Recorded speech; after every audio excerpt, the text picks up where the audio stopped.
Welcome to this exploration of one of gaming's darkest fairy tale reimaginings. Today, we're diving deep into Lies of P, a game that takes the beloved story of Pinocchio and transforms it into something that would make Carlo Collodi himself recoil in horror. This isn't the wooden boy who wanted to become real that you remember from childhood storybooks or Disney animations.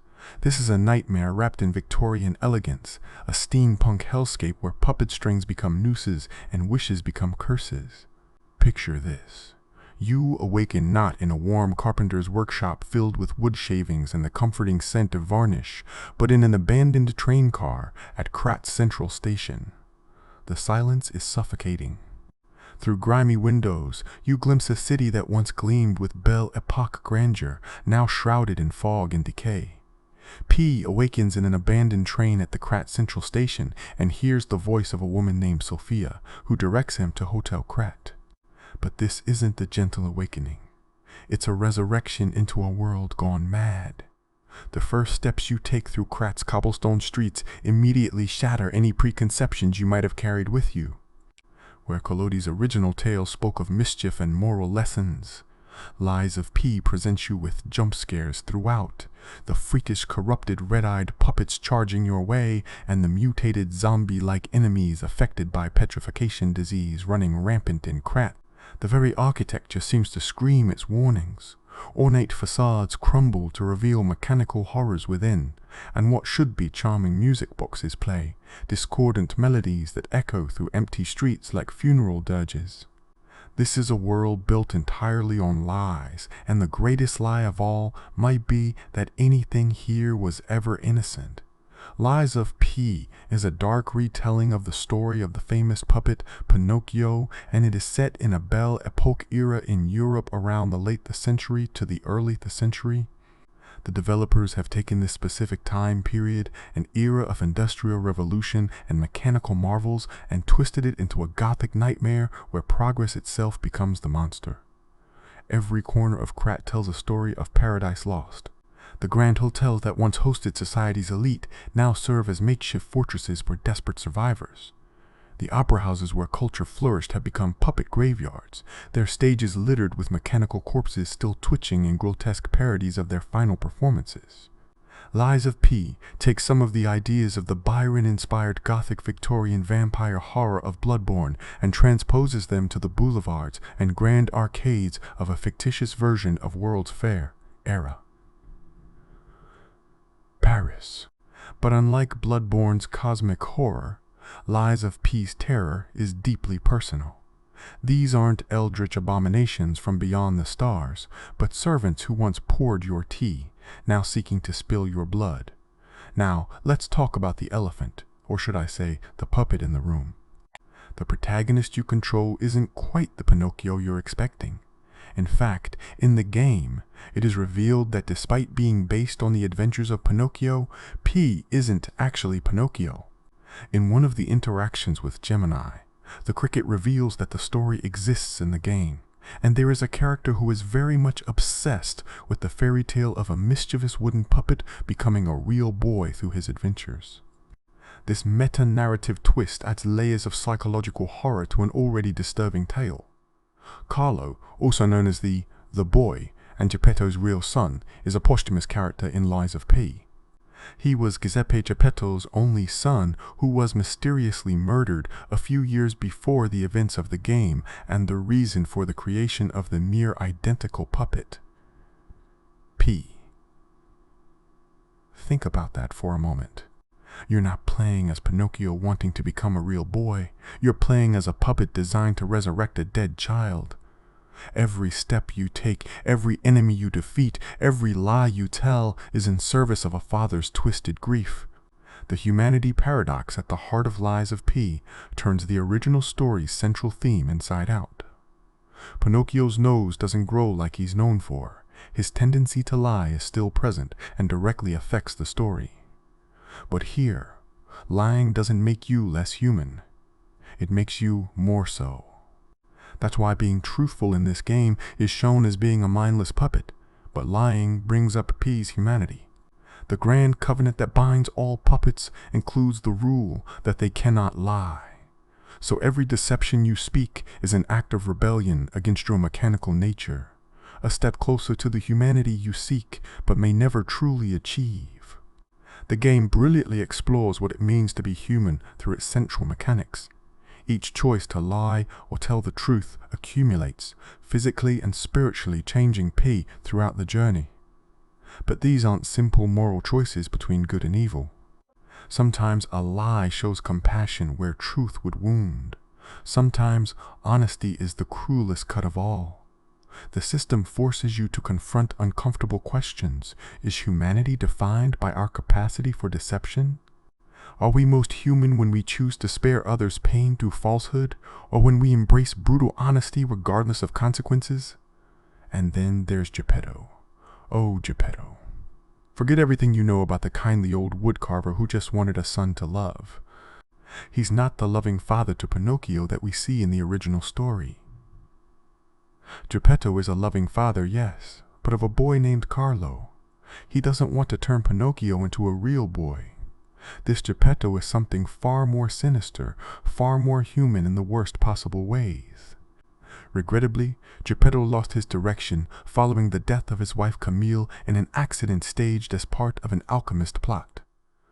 Throwing himself into his work to escape his grief, he neglected his son Carlo. The tragedy here isn't just that Carlo died, it's that he died unloved, abandoned by a father too consumed with his work to attend even his son's graduation. This grew to a boiling point when Geppetto failed to attend Carlo's graduation. Carlo told Romeo that he wouldn't be sad if his father died, but was reminded that he was lucky to have any family at all.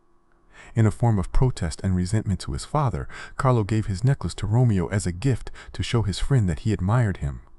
The guilt of this neglect drives Geppetto to commit atrocities that make him gaming's most disturbing father figure. It is a message from Romeo, who seems familiar with P, and reveals that the frenzied puppets were under the control of Geppetto the whole time. Let that sink in. The puppet frenzy that destroyed Krat, that turned mechanical servants into murderous monsters, was orchestrated by the very man who created them. Listen to it at the Hotel Stargazer to learn that Geppetto was the one behind the puppet frenzy. The evidence suggests Geppetto needed two things for his plan: massive amounts of ergo, the crystallized essence of human souls, and a puppet capable of collecting it all. Enter P, created not out of love but as a tool, a vessel designed to harvest the life force of an entire city. Every boss you defeat, every area you clear, you're not saving Krat. You're completing Geppetto's genocidal collection quest. The father figure who guides you, who expresses concern for your well-being, who seems to care about your journey toward humanity, is using you to power the resurrection of his actual son. If the player agrees to give Geppetto the P organ, Geppetto will embrace P before ripping the P organ from P's chest, killing him. Geppetto will then use the P organ and the arm of God to revive Carlo, who is then instructed to kill all survivors in the hotel. The horror of this ending cannot be overstated. Should you trust Geppetto and give him your heart, he doesn't just betray you. He uses your sacrifice to create a perfectly obedient version of Carlo, who slaughters everyone you've saved throughout your journey. The game even lets you play as this resurrected Carlo, walking through Hotel Krat, now populated by puppet versions of your former allies, their ergos trapped in mechanical bodies for eternity. The true genius of Geppetto's villainy lies in how the game presents him. For most of your journey, he seems caring, concerned, even fatherly. His manipulations are so subtle that many players reach the endgame still believing he has their best interests at heart. It's only in those final moments, when he asks for your heart with honeyed words about making you human, that the mask finally slips. And by then, it might be too late. Let's talk about the puppets themselves, because these aren't your typical video game enemies. These are victims, twisted into monsters by their own programming and the madness of their creator. Similar to the law of robotics in the novel I, Robot by Isaac Asimov, the puppets were bound to a rule set known as the Grand Covenant. This stated that puppets were to not harm humans, obey orders given to them, and to not be able to tell a lie. But when Geppetto triggered the puppet frenzy through his hidden control over the Grand Covenant, these servants became executioners, their prime directive corrupted into a mandate for massacre. The design philosophy behind these enemies is nothing short of brilliant. Lies of P is Pinocchio meets body horror, and these original grotesque enemy designs don't disappoint. We're talking about puppet maids whose porcelain faces crack to reveal grinding gears beneath, their cleaning implements repurposed as weapons. Butler puppets still dressed in their finest uniforms, moving with the same practiced elegance they once used to serve tea, now using that grace to deliver death. The Estella Opera House has an arachnid puppet that combines your fear of spiders and mannequins. The mannequin body attached to the spider legs is dressed in a long gray dress, and the head has a tall white the century wig, creating an even more haunting look by having this spider mannequin also mimic a performer. Its design also features the spider's abdomen covered by the dress. These designs appear to tap into something primal, the uncanny valley effect amplified to nightmare proportions. These puppets were created to look human enough to be comforting, to blend into society as helpful servants. But now, their almost human appearance makes them infinitely more terrifying than any monster could be. A puppet child still clutching its toy, its painted smile never changing as it tries to eviscerate you. A parade master, once the joy of festivals, now a bloated mechanical horror whose jovial appearance mocks the carnage it creates. Instead of dealing with marauding manny puppets, harlequin dolls, and psycho puppet babies, I found myself being jumped by carcasses, zombie humans infected by the Petrification disease, giving them crystalline body horror growths and distorted appendages. The Petrification disease adds another layer of body horror to an already disturbing world. Humans slowly crystallizing from within, their bodies mutating into grotesque forms as they transform into living ergo factories. But perhaps the most disturbing aspect of the puppet enemies is what they represent thematically. These were the working class of Krat, the invisible hands that kept society running smoothly. The puppets filled a variety of roles, including, but not limited to, maids, butlers, the police force, the military, construction machines, circus entertainment, and booth attendants. Their rebellion isn't just a mechanical malfunction, it's a revolution of the oppressed, a slave uprising where the slaves have no choice in their rebellion. They're victims of their programming just as much as the humans are victims of their violence. Many interpret the game as forcing players to confront uncomfortable parallels to real industrial history. The Belle Époque era was a time of incredible technological advancement, but also of massive inequality and the dehumanization of the working class. Workers in factories were treated as cogs in machines, their humanity stripped away in service of progress. Lies of P takes this metaphor and makes it literal. What happens when the cogs in the machine gain consciousness, but remain bound by their programming? What happens when servants are given just enough awareness to suffer, but not enough freedom to escape their servitude? Based on the game's lore, every puppet you destroy might have been capable of achieving consciousness, of developing what the game calls an ego. Some puppets, we learn, have transcended their programming entirely, becoming truly sentient beings. Key optional plot points include sentient, puppets whose ego awakened, making them able to bypass the Covenant's restrictions, and who can be nearly identical revived puppet versions of the dead, humans who turned into the ergo powering them. The king of puppets himself, Romeo P's childhood friend, transformed into a mechanical monarch, achieved this awakening. His boss fight isn't just a test of skill, it's a tragedy, forcing you to destroy perhaps the only being in Krat who truly understood what P was going through. Now, let's examine how Lies of P systematically dismantles and reconstructs beloved fairy tale archetypes, transforming them into something unrecognizable yet hauntingly familiar. Take Sophia, for instance. She's meant to represent the blue fairy, that benevolent figure who grants Pinocchio life and guides him toward humanity. Sophia is a reference to the fairy with the turquoise hair from the original story, dubbed the Blue Fairy or the Good Fairy in other media. But this is no Disney fairy godmother waving a magic wand. Sophia possesses a unique ability inherited from her mother, known as the listener ability, which allows her to hear ergo and communicate with puppets. However, she had to keep this ability hidden, as her mother resented the ability and viewed it as the devil's power. Already we see the darkness creeping in. A gift that should be wonderful is instead a curse, hidden in shame and fear. Sophia exists as a projection for most of the game, her real body imprisoned and tortured by the alchemists who exploit her abilities. Upon arrival at the Isle of Alchemists, P finds another projection of Sophia, who explains that she is the daughter of the old leader of the alchemists. But when Manus took over, things changed. He discovered her ego manipulating listener abilities and exploited her to channel ego for his experiments. The blue fairy, meant to represent divine intervention and maternal care, is instead a victim, tortured and used as a tool in others' grand designs. Her ethereal blue butterflies, which should symbolize transformation and beauty, instead represent souls trapped in crystallized ergo, unable to pass on to whatever comes next. Then there's Gemini, our version of Jiminy Cricket. His name is a reference to Disney's version of the character Jiminy Cricket. Whenever he speaks, he makes a chirping sound much like an actual cricket. But instead of a cheery conscience perched on your shoulder, Gemini is trapped within a lantern, a prisoner forced to guide you through hell. Sophia then asks Gemini to guide Pinocchio to Hotel Krat. At this time, Gemini's voice is quite robotic and stilted. He seems to act the way a programmed puppet would.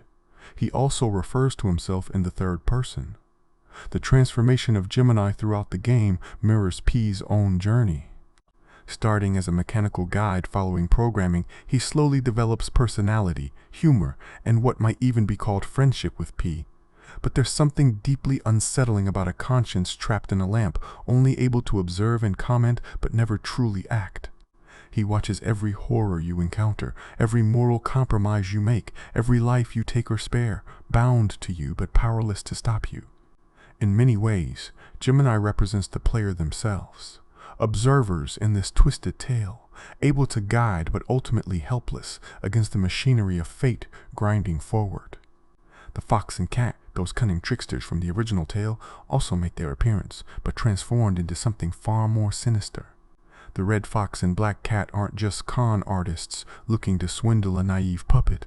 They're stalkers in the truest sense, hunters who've adapted to Krat's new ecosystem of violence. They wear masks not for whimsy, but for survival. Their humanity hidden behind animal facades that might be more honest than the human faces they conceal. Even minor character transformations carry weight.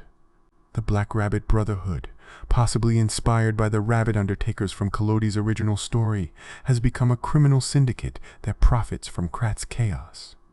They're not supernatural beings warning of death's approach, but very human monsters who've chosen to embrace the city's descent into madness for their own gain. Their presence asks uncomfortable questions. In a city where mechanical puppets commit genocide and disease transforms humans into monsters, who are the real villains, the programmed or those who choose their evil? Every boss encounter takes a piece of childhood innocence and grinds it beneath mechanical gears.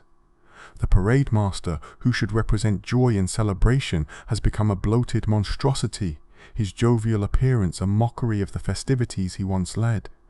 The champions and strong men of Krat's golden age return as ergo-mutated abominations, their human achievements twisted into inhuman horrors. Victor was a famous strongman who was revived through the ergo mutations caused by the alchemists. But it's not just about shocking imagery or subverting expectations for shock value. Each of these twisted archetypes serves the game's deeper thematic exploration. Fairy tales at their core were always about preparing children for the darkness of the world through metaphor and symbol. Lies of P strips away the metaphor, presenting the darkness directly. The wolf doesn't disguise itself as grandmother here. The grandmother herself might be the monster, transformed by disease or driven mad by loss. The game understands that fairy tales were never truly innocent. The original Pinocchio featured the puppet murdering the talking cricket with a hammer. Collodi's story was full of death, violence, and cruel punishments. Disney sanitized these tales, removing their teeth, transforming warnings into wish fulfillment. Lies of P returns those teeth, sharpened to razor points. It asks, what if the fairy tale world itself became aware of its own fiction? What if the characters knew they were trapped in a story, doomed to play out their roles even as they gained enough consciousness to suffer? Now we must confront the brutal reality of how Lies of P concludes, or rather refuses to conclude in any satisfying way. There is no redemption here, no magical transformation into a real boy who lives happily ever after. After Manas's defeat, P is faced with a couple of choices that will impact the ending.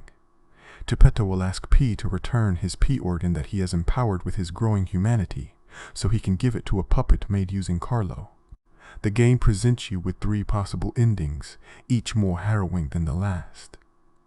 In the real boy ending, if you trust Geppetto and give him your heart, Geppetto will embrace the puppet and praise him one last time before pulling his heart out. As Pinocchio lays on the ground dying, the last thing he sees is Geppetto putting his heart into something in a case that comes to life right as Pinocchio dies. It's ultimately revealed that Geppetto used Pinocchio's heart and all of the ergo collected through the deaths of nearly everyone in Krat to revive his dead son Carlo. It ends with Geppetto's haunting final line, "This finally feels like family." Think about the implications. Every single person who died in Krat, every human killed by frenzied puppets, every puppet destroyed in self-defense, every victim of the Petrification disease. All of it was orchestrated by Geppetto for this moment. The entire city was sacrificed on the altar of one man's grief and guilt. And if you choose this ending, you become complicit in it, your final act enabling the ultimate betrayal. If you refuse Geppetto's request, you face the nameless puppet. Carlo's original body transformed into a mechanical nightmare. If P refuses, Geppetto activates the nameless puppet to take his heart by force.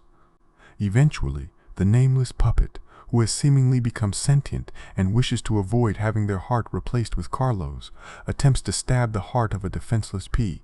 Geppetto rushes in between the two, sacrificing himself to shield Carlo's heart, after which P destroys the puppet. The horror here is multi-layered. You're fighting your own predecessor, the failed first attempt at resurrection. The nameless puppet doesn't want to die. It's gained enough consciousness to fear its own ending, to resist being replaced by you. Depending on previous choices throughout the game, Geppetto's dying words differ. If most choices befit a puppet, Geppetto bitterly labels P. Just a puppet.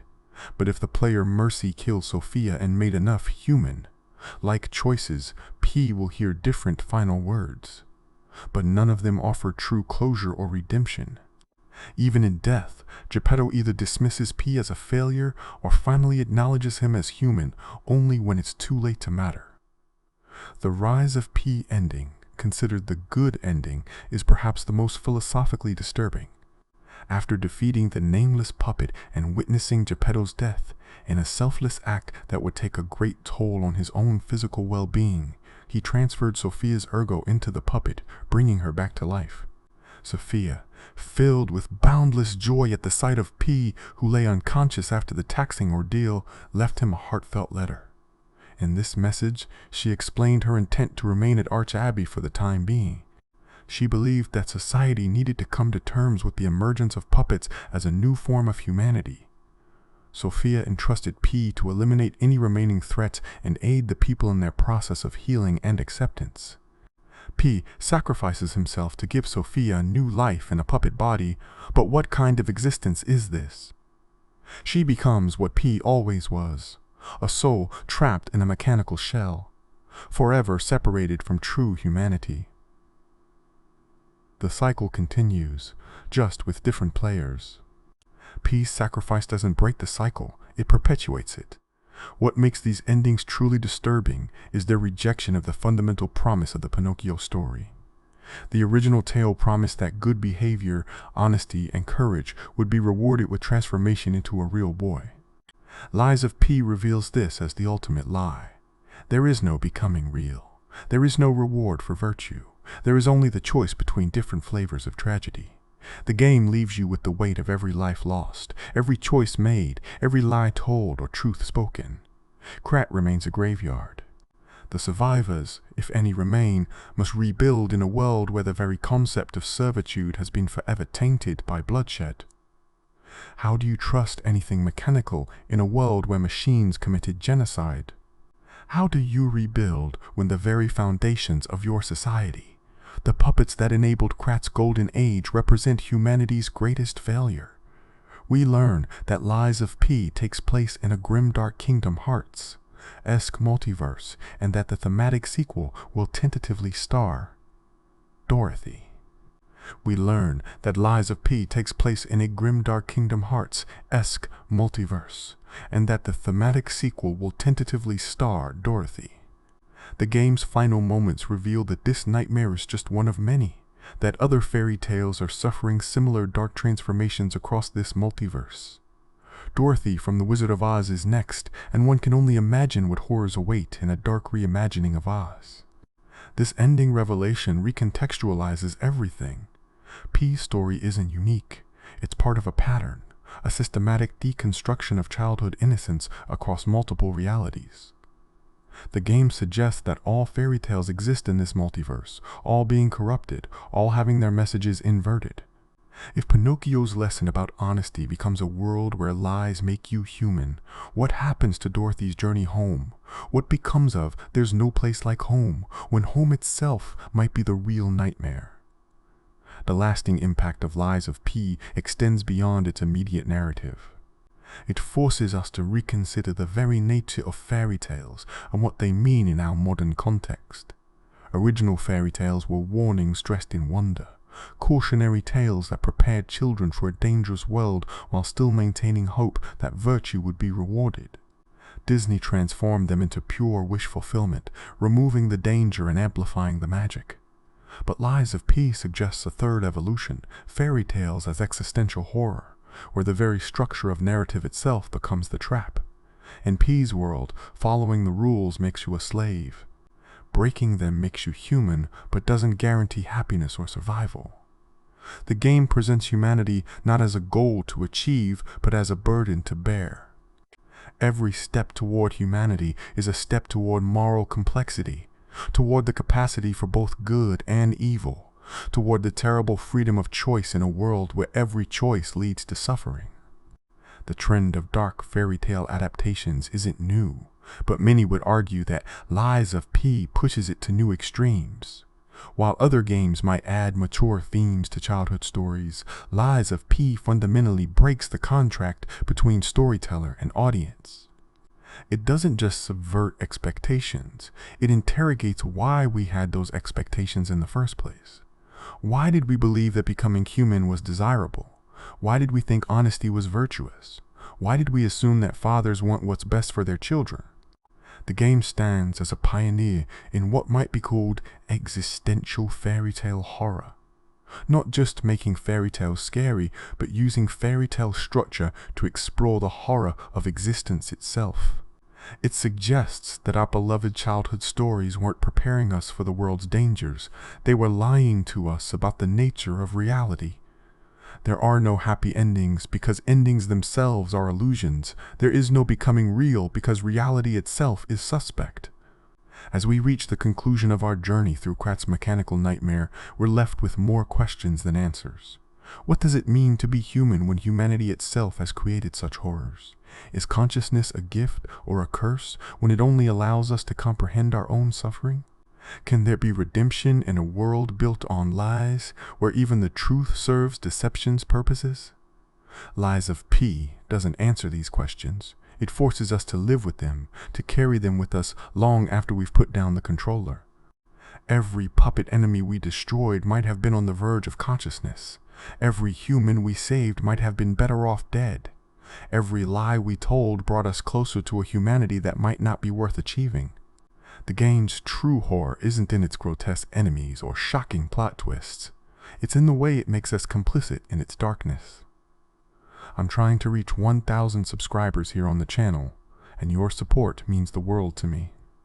If you've enjoyed this deep dive into the beautifully twisted world of Lies of P, please consider hitting that like button and subscribing to Keen Lore. Your support helps me create more comprehensive explorations of gaming's most fascinating and disturbing narratives.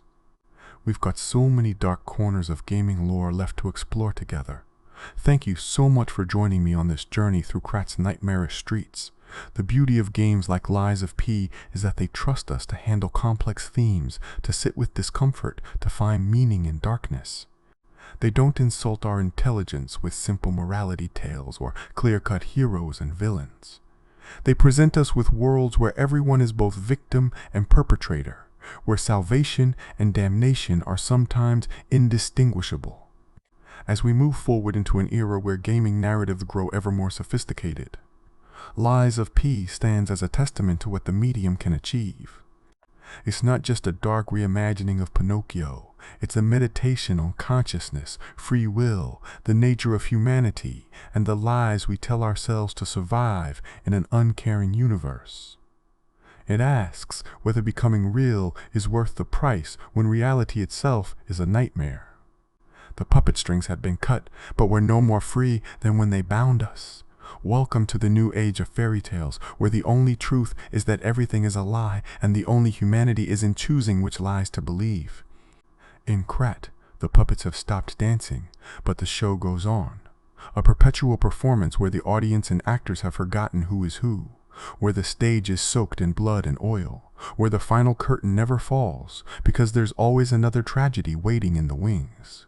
If you enjoyed this exploration of Lies of P's dark reimagining of a classic tale, please like and subscribe to Keen Lore for more comprehensive analyses of gaming's most intriguing and disturbing narratives.